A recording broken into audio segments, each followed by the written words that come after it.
Hey everybody, it's me, DayLife Army, coming to you live from a undisclosed location with some nice, I don't know, it's not very nice around here actually. I'm in a bad mood this morning, I guess this afternoon, and I'm standing up. I'm getting through this part of the Dumb Dumbur story. I don't particularly like telling this story, but it is important to tell it, and I'm almost done, so that's great. It's going to be over soon, and it's important to tell it. So for those of you who have been tuning in, I have been going over the trajectory of me and my relationship with these two former soldiers who were kicked out of this army, who then were a part of the cancellation campaign, I guess, and, the summer of mainstream media coverage and all of the stuff that ensued over that period of time. But really, it's just a way to kind of tell my story of coming IRL to the cult and, in real life being a part of it, soldier training, and that storyline just through or tracking my kind of interaction with these two guys, and one of them being kind of like the original person that joined from the internet when DayLife Army was actually still Temple, before it started the militarized branch that was expanding through Temple's principles. And as usual, make a wash of belief. Washing is how you transfer some of your pain matrix belief, which is stored primarily in your financial capital, in your social capital, in your time. But when I'm doing lives and telling you to wash, I'm mainly talking about making a financial wash. Cash.me/$washitall, paypal.me/washitall. You can DM me for crypto, secret faith links, and other ways of washing, social washing as well, if you want to know what that is. And it's a way to buy back soul, which everyone is going to need as much as possible of that for getting through Armageddon. So I left off, and I was the summer was winding down in 2020, and everyone in my family was at that point pretty convinced that I don't know if they thought I was sex trafficking or being sex trafficked or human trafficking or being human trafficked. It was not clear. Most of the people, what happened during this time was a great sorting, a great funneling, which I was actually appreciative of, and at the time probably not as appreciative of, because I was in the midst of it, and so it was still annoying to me and I had all kinds of feelings about it. But what was happening was the people who were orbiting around DayLife Army and coming to it were starting, it was a way of sorting people who were able to be brainwashed by mainstream media or be a part of people who could or could not read between the lines of story and programming, etc., etc. And it was all of that media coverage and all that shit, the Pain Matrix account, it had a way of really, really fast sorting of people, and it sorted them in the right places of haters, orbiters, people, the right people that were could see that and get past it. It was you didn't have to do all this other work in being oh, do you believe this? Do you believe that? Are you this brainwashed? Are you that brainwashed by these certain things? But anyways, I'm getting a little off track. It was the end of the summer. Jesus and I were traveling and stopped through a particular location that I'm not going to give, but it was in its way, its own little cult, more of like a healing, like hippie kind of alternative healer history cult. It had like an Airbnb attachment, and we were there because we knew the people who ran it through DayLife Army connections. And Jesus and I met a bunch of kids that came around there to skateboard and stuff, and we were getting used to just IRL, like setting the stage with people. So we were like, yeah, you can look us up, we've been canceled, it's crazy. And then some people were like, what the fuck? But there's like something that happens when you read an article and you're not around people, like you can fill in all the blanks, and like you can get led to different places pretty easily. And some of those people, like, we're still led to those same places, but more people who were like, I want to say more adults, but also just more, I don't even want to use the word woke either, because it's such a stupid word, and it's like, it's not really true either. But there were certain people that saw us and were like, we hung out, and like they could tell what was true or happening versus what they initially thought, and but even with all that, we dress in all white. We are pretty like intense, don't mince words, talk about things that people aren't usually comfortable talking about, and there's literally a force field or like an energy around people who have been practicing certain standards and are choosing to be as alive as possible every day, as human as possible. It's uncomfortable in ways that challenge people around you to be more human, but long story short, we stuck out, and people were like, who are those people that are here? What's their deal? And I think, like, I'm pretty sure Boom and Tinkerbell have kind of died down. Like, they're not talking to me as much anymore. They try a little bit, but like, what is really interesting around this time is there's somebody there who, from the jump, you can tell there's just like tons of entities and shit around this person, probably in this person.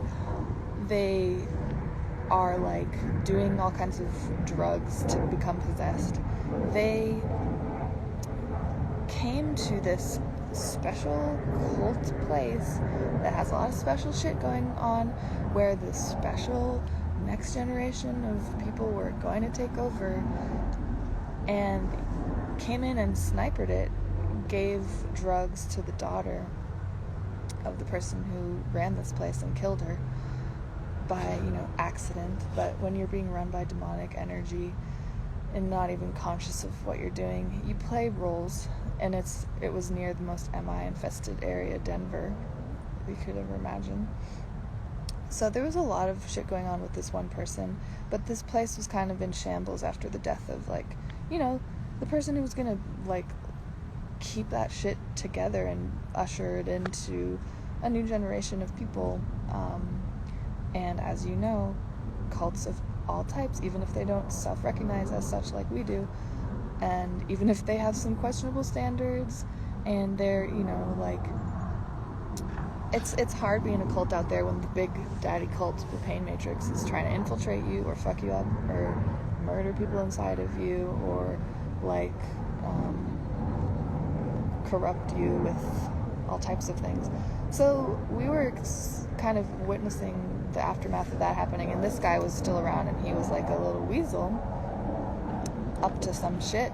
And what a surprise, not a surprise, that someone who was a little weasel, a little sneaky, liked to lie, liked to murder people, liked to do drugs and become open portal for demons, of course knew Boom and Tinkerbell or connected up to them or something. I don't know the details. I'm putting together these parts of the story through my own experiences and, pretty good amount of information and, connecting the dots. But this guy did not, he was sneaky and he was really nice to us and fake, but, you could tell what was going on with him. And we, I guess towards the end of our stay there, the guy who runs this place, who we got to know pretty well and had a lot of good interactions with, and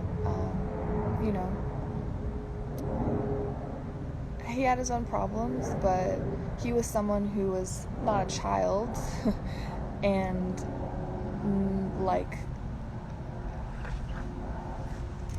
how do I put it? He understood us and why we were there and what we were doing. But he got woken up to being swatted, basically, by a bunch of sheriffs. Well, a sheriff and at least 2 other officers coming to the place, peeking around, walking in on his elderly mother who's on oxygen, and thank God wasn't, frightened to death or fucking, I don't know. That was not fun. And they were there because they're like, we have a report of human trafficking on the premises. And they looked around and saw what was going on and didn't even come over to us. Me and Jesus, hanging out, renting an Airbnb, and, going live, taking jaunts on the grounds. So that happened, and we had it stank of that energy. Boom and Tinkerbell,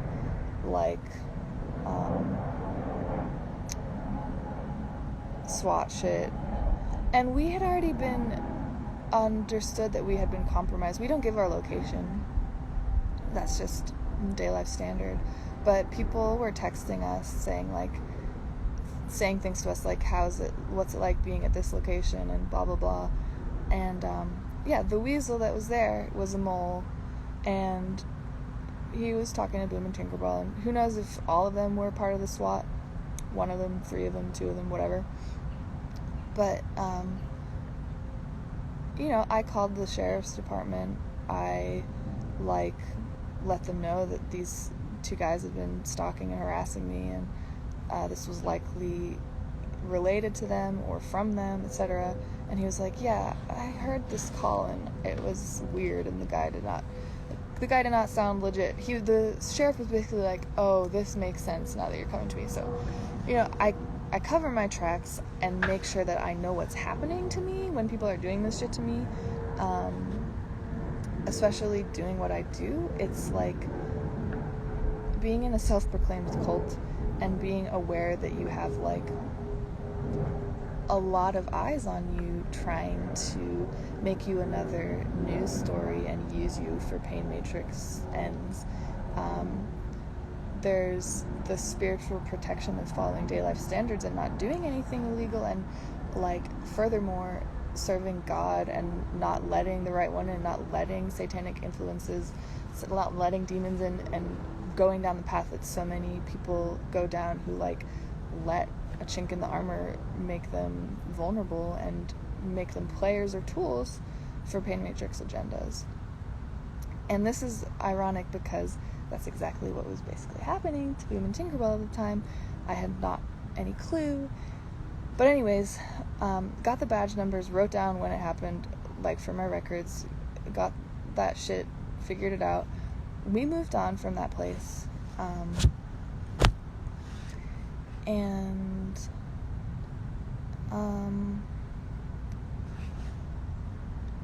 This is the part that is fast forwarding to not that long ago, where I figured out a lot of what was actually happening.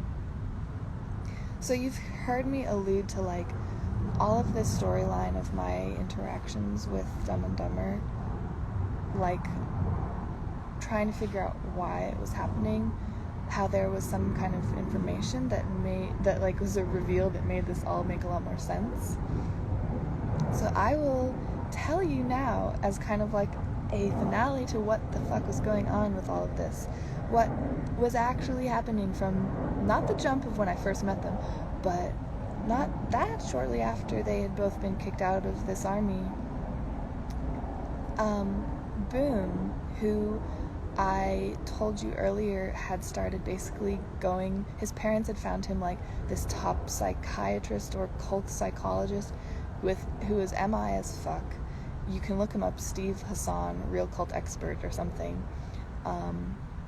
He's there, he's got a pain matrix role, and he was brainwashing Boom, he was his handler, and I am pretty sure it was him, though it could have been someone else, but it was some Jewish guy from New York that was training Boom as like his protege to basically be a paid informant tasked with taking down DayLife Army. And sorry, the pain matrix is so corny sometimes. Tasked with taking down DayLife Army and paid, along with Tinkerbell, the two of them, paid by this person who said he was working, or that this,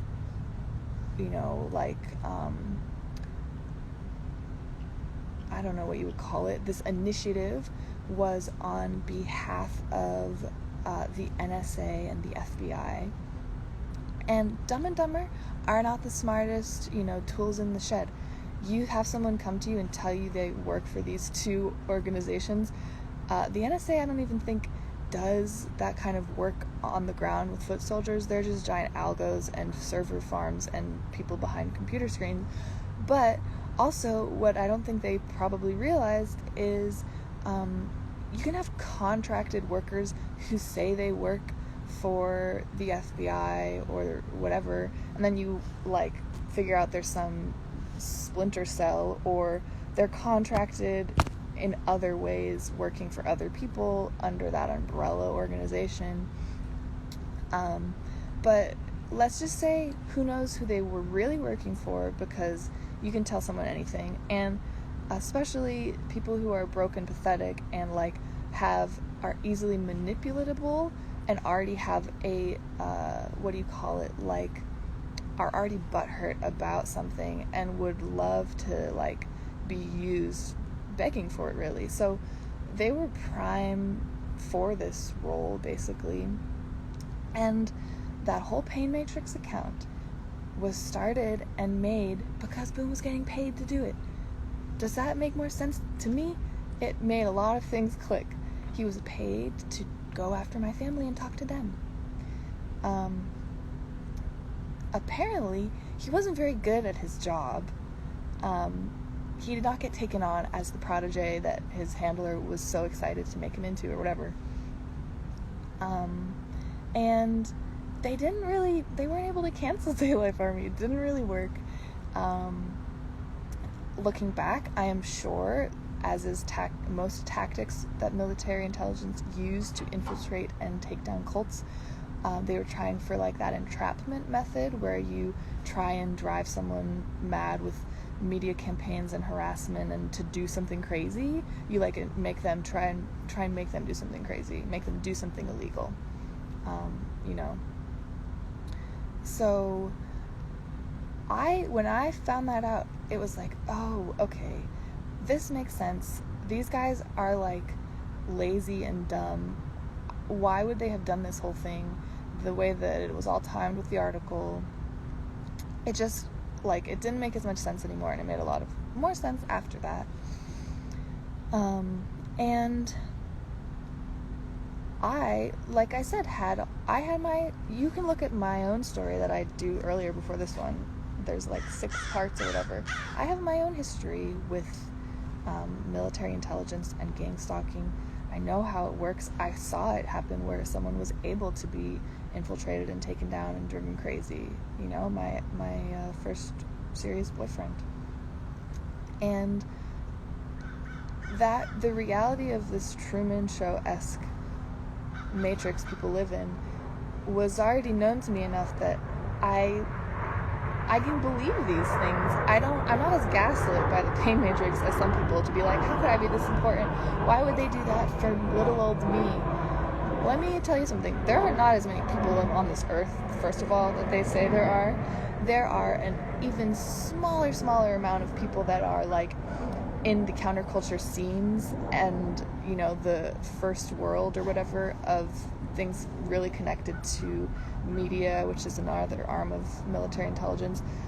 The people who are hipsters or in the underground, that's even smaller. And the fact that you wouldn't know that half of the people in your scene are working for military intelligence, consciously or unconsciously, funded by deep state ops, contracted like things, that is a very real reality, and it's not at all that far-fetched or crazy. So I had, like, you know, even before this certain thing had happened, I knew what I was doing, and I knew the eyes that were on me, I guess. And I knew, like, the thing about, if you look at the actual article, that, like, one of the things that is used to make DayLife Army seem crazy or out there or whatever is that they, like, had people cover their cameras on their phones or, like, put their phones off when they're talking with sensitive information. It's like, gasp, admitting that you are under constant surveillance and that there are open files on you, that's paranoid, that's crazy. And no, people who know their shit and know how military intelligence works and have enough belief in their self and their own, like, I don't know, importance, like, enough self-esteem or self-whatever, like, can act accordingly.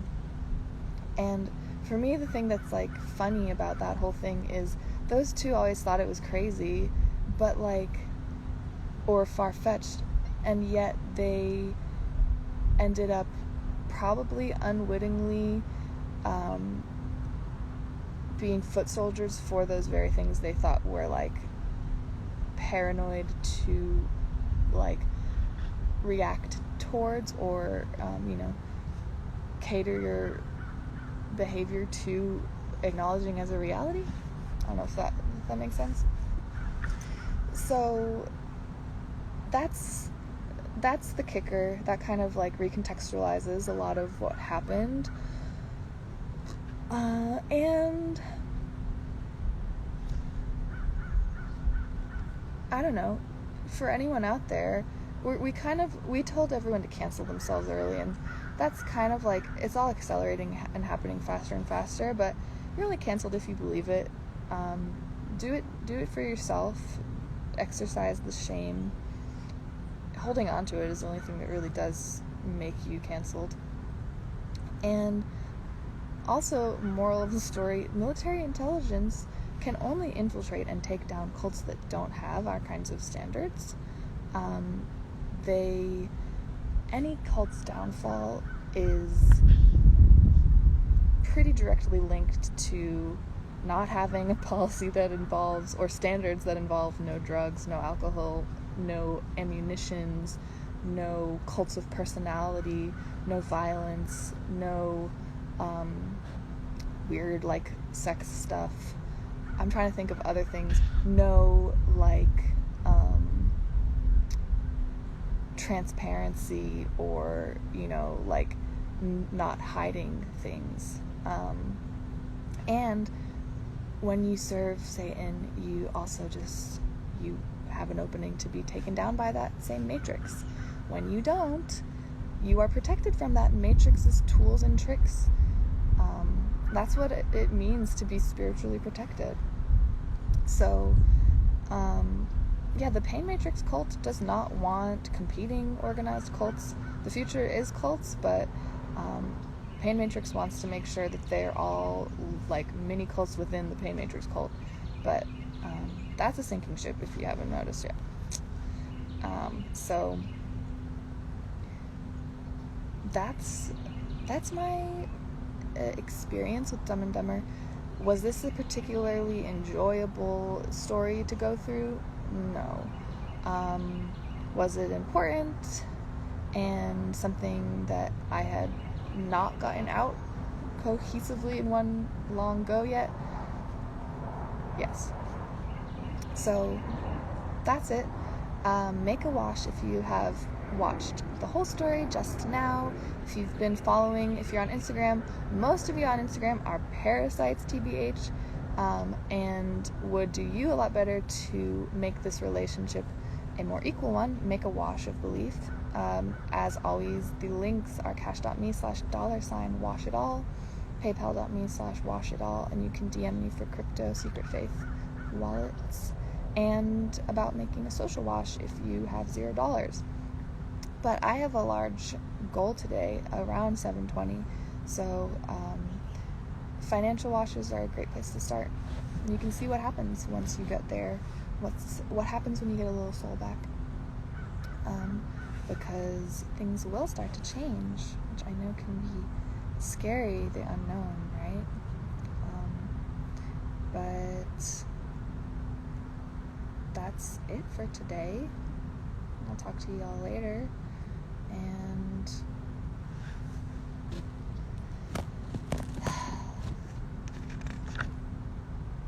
yeah, that's it.